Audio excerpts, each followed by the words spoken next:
Pierce. I'm the producer of Ready Row USA podcast. We're here live at the USRowing Convention talking to a bunch of fun people, including Anita DeFrantz, who we all know and love and is our role model in rowing. But thanks for coming on and speaking with us. And I heard you yesterday briefly, but I'd like to hear more about your experiences.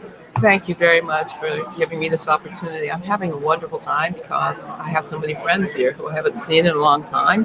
Yesterday, I was at the boat club that gave me the opportunities that had changed my life at Vesper Boat Club, which is wonderful, and seeing the pictures up on the wall and all the history of that club, which won the 8-oared shell gold medal in 1900, which was the first time that rowing was actually contested. It was on the program for Athens, but the venue they selected was such that it was blown off the water before it could be conducted. So it was on the program, so it's technically one of the original Olympic sports. Amazing, yeah. But the 1900 bow of the boat is at Vesper. Is that the one that's on the wall there? Yes. Yeah, Yeah. that's so cool. Yeah. So it's fun to see that and see friends who I rode with, and our lives continue to be a part of one another's lives, and to see people.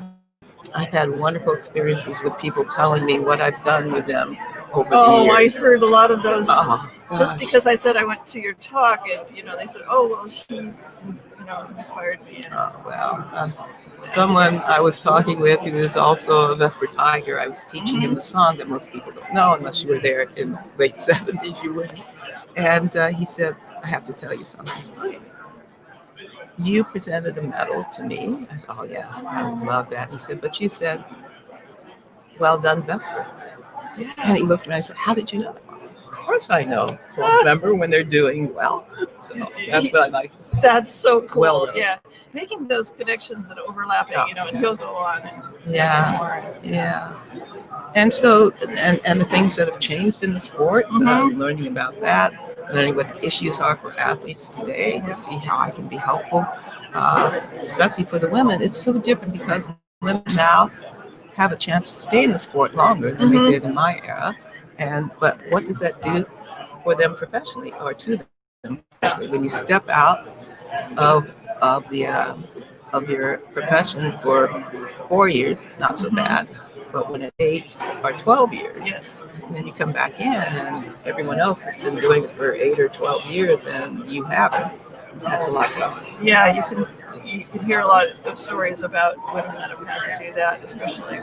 Yes, and now out of college, the corporate world would have snapped them up because they're looking for people who can work well together, and rowers, that is the definition of rowing. Well, I took up sculling at the age of 57, or 56 maybe. Yeah. And I just got, like, here I am doing a podcast about it. It draws you in. It's the magic of being free on the water. Yes. It is So magic. we have a question that we're asking everybody, including Matthew Pinson, who was just on. Matthew, yes. I know. Sir, and so we're asking Sir Matthew. Sir Matthew. I have to remember that. We're asking people to describe the perfect stroke. Well, the reason we keep doing it is we're working to get to that point. I'm not sure what it is, but I did my best every time to get the blade in exactly properly, to drive it through, and to get it released. So I'm still working on it. I know, it's that pursuit of thing. You can kind of glimpse it once in a while, right? Oh, yeah. There have been times in boats where, it's funny. I'll tell the story because he knows. The author of the wonderful book, The Boys in the Boat. Yes. I had a chance to talk with him as we are sitting now. And I said, one thing I believe, and correct me if I'm wrong, that you're not a rower.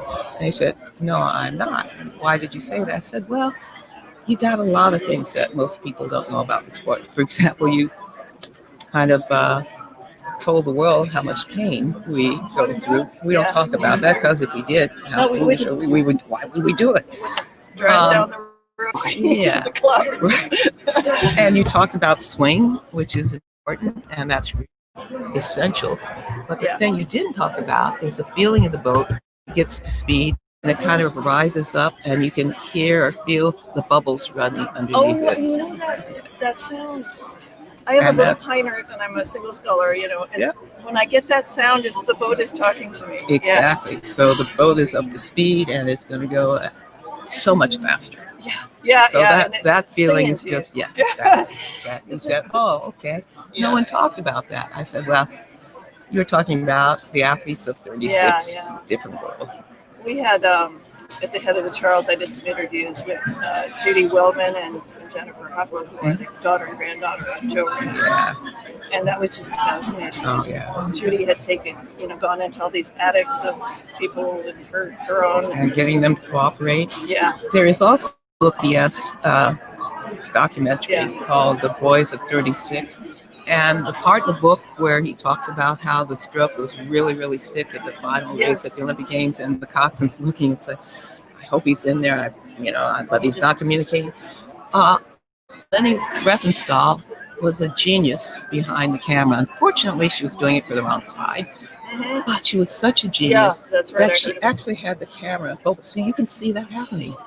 You can see that happening. We have that footage now. Yes. So, I mean, I got chills when I saw it. So, PBS, The Boys of 36. And I just interviewed Linda Muri yesterday. Mm-hmm. She did technical work on this new film. Do you know about Swing? No. It's a new independent film. Oh. It's now in editing, and it's coming out in the fall of 2020.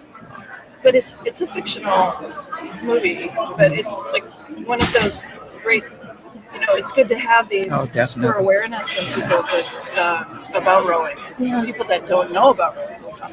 Yeah. Maybe check it out. Yeah, and as someone was saying yesterday, the boathouses are there, you go by it, but they seem mysterious here in Philadelphia. Yeah. Can you go in? Of course you can. Yeah. I did. So what do you think? I mean, I started when I was 56, but what do you think would connect more, like especially masters women or women of color, or people that aren't represented well in the rowing community?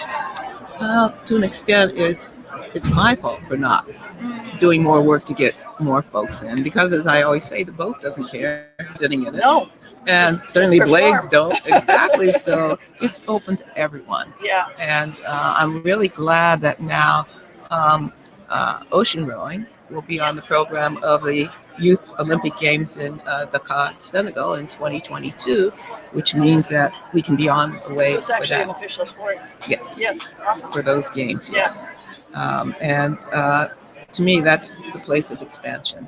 And for the years I was development chair of FISA, that was our focus, trying to get ocean rowing or sea rowing or whatever it's called. And I even, before I knew about it, back in 1980, was it 3 or 4, I did the Catalina to Marina del Rey row, which is Catalina is not just 26 miles beyond the sea. Unfortunately, no, it was in an Alvin, but it was a flat boat instead of the Jan Palchikov, who is an elite sculler, and I am not. As I say, I don't do that two-fisted rowing. I'm sorry. Because I have so much respect, because the skills for that. Anyhow, it's funny because we hit the wall at different times. I hit the wall earlier, so I was okay for the rest of it, and she didn't hit it till later, and it was. Oh, you have a sense of adventure. That's pretty cool. Yeah. We just had John Wick on last night, and he said he had done some 100-mile coastal row. That's totally unnecessary. Delaware, Totally unnecessary. But he's so electrifying about this new direction. I think and especially for developing countries, you can take those kinds of boats in. Well, and if you don't have rivers and lakes, but you got all of this water all around. Yeah, like Indonesia or someplace like that. Yep. Yeah. Well, thank you so much. I'm so glad we caught you and you could have the time to sit. Thank you. With us. My pleasure. Yeah. I love this sport. It's given me so much. I'm working hard to give back what I've got. You are doing a good job. I must say, we also have Arshay Cooper on from time to time. I know he won your award. Yes, yeah. Good guy. I'm so glad he exists in our world. I know. The story is wonderful. And he, with kids, we both were speaking at the same place once, and he is just extraordinary, Yeah. able to reach out to kids. Yeah, I actually kind of started the podcast because I had heard a live from the USRowing convention last year when he was here. And I thought, let's get some better conversations going about. Excellent. Yeah, so we do a topic, city youth rowing. We talked to Neil Bergenroth in Tulsa the other day. He's doing a STEM program. Oh, yeah. Yeah. And then we have way out in LA, we have the LA Rose, which I'm so proud of. Who's the person? Well, Liz has been the president, and it's Greenberg. Okay. I wanted to connect with them at some point. Yeah, well, I can, when we're off. Okay, I can good. give you the info. All right, well, let's let you go. I know you have Thank you. other people to talk to, but I really appreciate This you being opportunity, on. and thanks to the world of rowing. Oh, bless your heart. Thanks. Yes. I don't know what it is about rowing. It's just, it just